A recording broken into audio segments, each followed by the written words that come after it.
માણસનો સ્વભાવ છે હું સ્વતંત્ર છું, હું આઝાદ છું,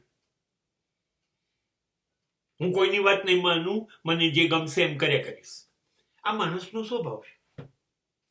એને કોઈની ગુલામી પસંદ નથી. એને સ્વતંત્ર જ રહેવું છે. મારું ધાર્યું થવું જોઈએ. મને કોઈએ કંઈ કહેવાનું નહીં, મને કોઈએ સલાહ આપવાની નહીં. હું જે કરું છું બરાબર છે, કોઈએ મગજમારી મારી સાથે કરવાની નહીં. આ માણસનો સ્વભાવ છે, હોવો જોઈએ. ભલે આવો સ્વભાવ હોય. તમે સ્વતંત્ર છો જ, કબૂલ. જન્મથી આ તમને અધિકાર મળ્યો છે. હા, પણ એ અધિકાર બીજા બધાને પણ હોવો જોઈએ કે ના હોવો જોઈએ? એ અધિકાર બીજાને પણ હોવો જોઈએ. ત્યારે તમે બદલાઈ જાઓ છો. ત્યારે તમે પેલાને સ્વતંત્ર રહેવા નથી દેતા. હવે તમે એવું ઈચ્છો છો એને મારી ગુલામી કરવાની. હવે તમે બીજા બધાને તમારા ગુલામ સમજો છો. હવે ત્યારે તમારો નિયમ બદલાઈ જાય. હવે તારે હું કહું એમ કરવાનું. હવે મને પૂછ્યા વગર કઈ નહીં કરું. આમ તે કર્યું જ કેમ?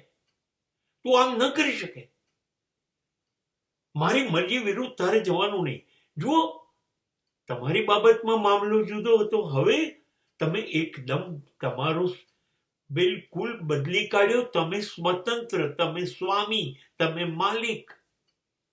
અને આ બાજુ ગુલામ, આ નોકર, આ પરતંત્ર. અને બધું તમારું માનવું. અને આ પાછું કેવું, તમે તમારા સિવાય બધાને ગુલામ ગણો છો. ભાઈ, ધર્મ તો એવું કે છે દરેક આત્મા સ્વતંત્ર છે. બધા આત્મા પહેલેથી જ સ્વતંત્ર રહેવા જન્મે છે. દરેક પોતાનો માલિક છે. અને એ એવી રીતે જીવશે જે એનો સ્વભાવ છે. દરેકનો એક સ્વભાવ હોય. જેમ તમારો સ્વભાવ સ્વતંત્ર રહેવાનો છે એમ એનો હોય. એને પણ ના ગમે કોઈ ડિસ્ટર્બ કર્યા કરે. એની જિંદગીમાં તમે નિર્ણય લેનાર કોણ? કે એને તમે કહો એવું કરવાનું. એવો તમને હક કોણે આપ્યો? તમારે શા માટે કોઈની જિંદગીના નિર્ણયો લેવા જોઈએ? તમે લેનાર કોણ? નહીં, હું કહું એમ થવું જોઈએ. આમાં થશે શું એ ખબર છે તમને? આમાં તમને કોઈ પ્રેમ કરશે નહીં, કોઈને તમારા માટે લાગણી રહેશે નહીં. કોને ગુલામી ગમે? કોઈને નહીં. દરેકને પોતાના સ્વભાવથી જીવવું છે. એને કારણે તમને કોઈ પ્રેમ તો કરશે નહીં. ઉપરથી એમ થાય આ ન આવે તો સારું. તમારી હાજરી પણ લોકોથી સહન નહીં થાય. ને સર્વાય સંબંધોમાં સિવાય નફરત બીજું કશું પેદા નહીં થાય.